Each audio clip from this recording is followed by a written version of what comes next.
Good evening. This is part 2 of Collected Fables by James Berger.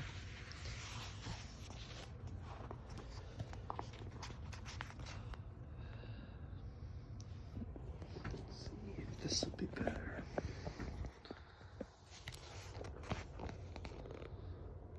Yeah.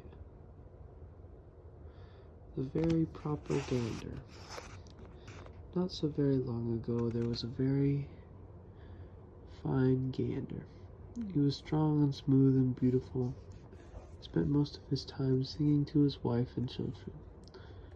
One day, somebody who saw him sorrowing up or strutting up and down on the yard and singing remarked, "There is a very proper gander." An old hen overheard this and told her husband about it that night in the roost. "They said something about propaganda," she said. "I've always suspected that," said the rooster, and he went around the barnyard next day telling everybody that the very fine gander was a dangerous bird, more than likely a hawk in gander's clothing. A small brown hen remembered a time when, at a great distance, she had seen the gander talking with some hawks in the forest. "They were up to no good," she said. A duck remembered that the gander had once told him he did not believe in anything. He said, "To hell with the flag, too," said the duck. A guinea hen recalled that she had once seen somebody who looked very much like the gander throw something that looked a great deal like a bomb. Finally, everybody snatched up sticks and stones and descended on the gander's house. He was strutting in the front yard, singing to his children and his wife. "There he is," everybody cried. "Hawk lover, unbeliever, flag hater, bomb thrower." So they set upon him and drove him out of the country. Moral: anybody who you or your wife thinks is going to overthrow the government by violence must be driven out of the country.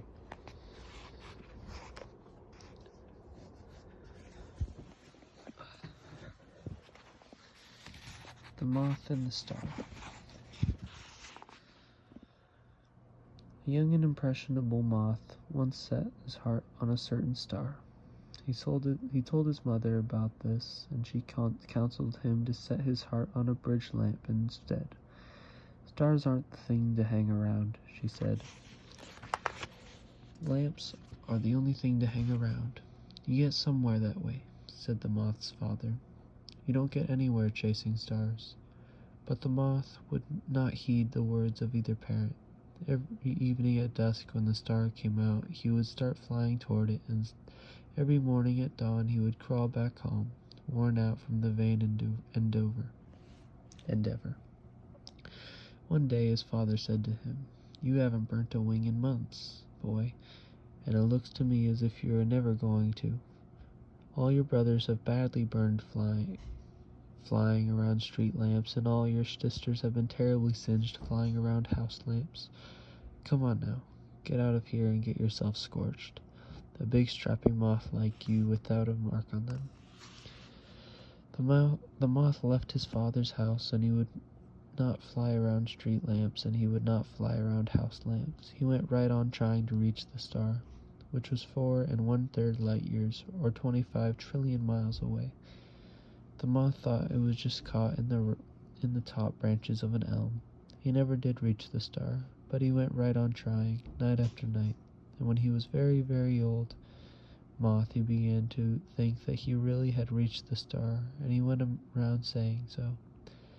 This gave him a deep and lasting pleasure, and he lived to a great old age. His parents and his brothers and his sisters had all been burned to death when they were quite young. Moral: who flies afar from the sphere of our sorrow is here today and here tomorrow. The Shrike and the Chipmunks.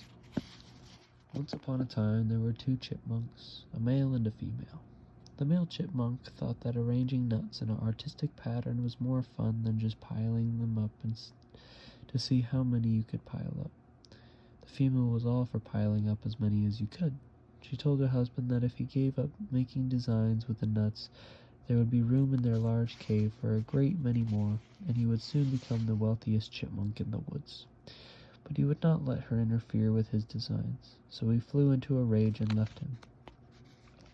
"The shrike will get you," she said, "because you are helpless and cannot look after yourself."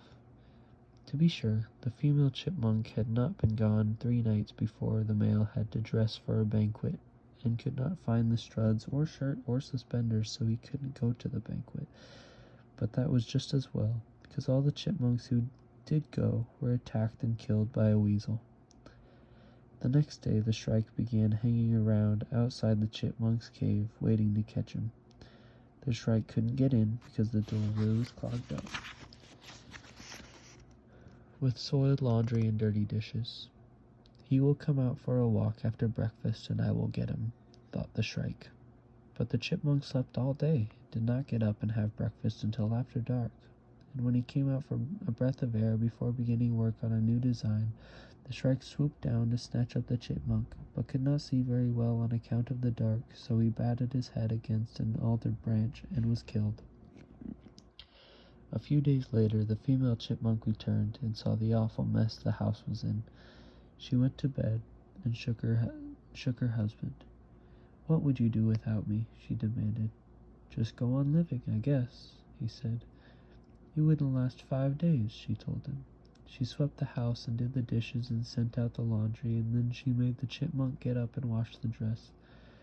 "You can't be healthy if you lie in bed all day and never get any exercise," she told him. So she took him for a walk in the bright sunlight, and they were both caught and killed by the shrike's brother, a shrike named Stoop. Moral: early to rise and early to bed makes a male healthy and wealthy and dead.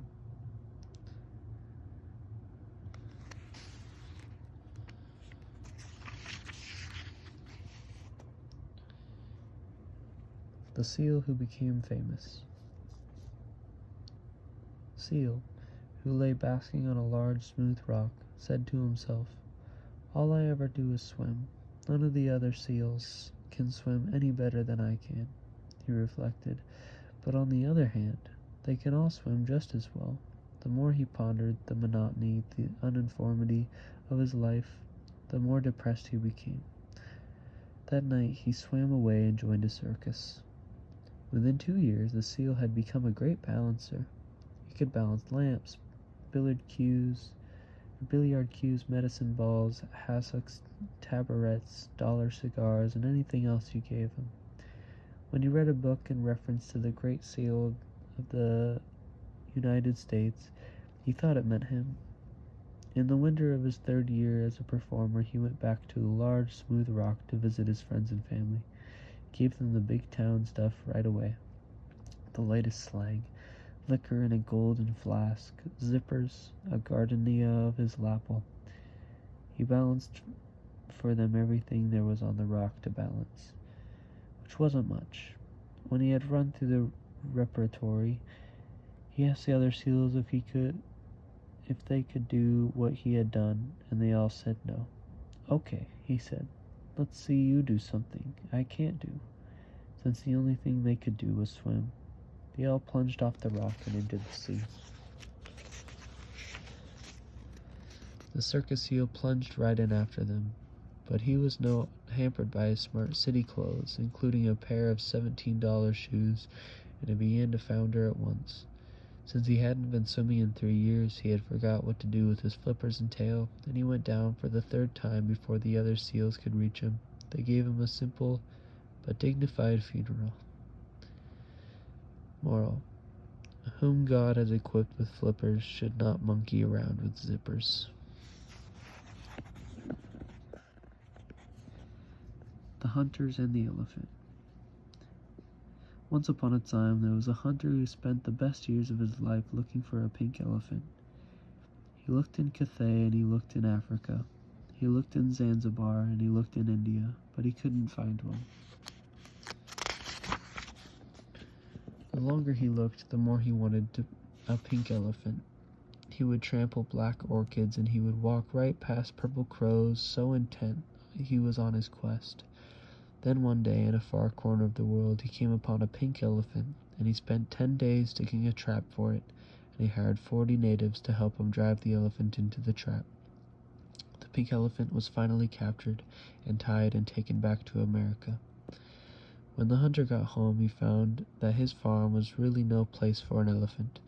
He trampled his wife, Darlius, and ponies. It broke his children's toys, it crushed the smallest animals around the place, and it smashed pianos and kitchen cabinets as if they were berry boxes. One day, when the hunter had had the elephant for about 2 years, he woke up to find that his wife had left his bed, and his children had left his board, and all the animals on the estate were dead, except the elephant. The elephant was the same as ever, except that it had faded. It wasn't pink anymore, it was white. Moral: a burden in the bush is worth 2 on your hand. That will do it for tonight. Sleep well.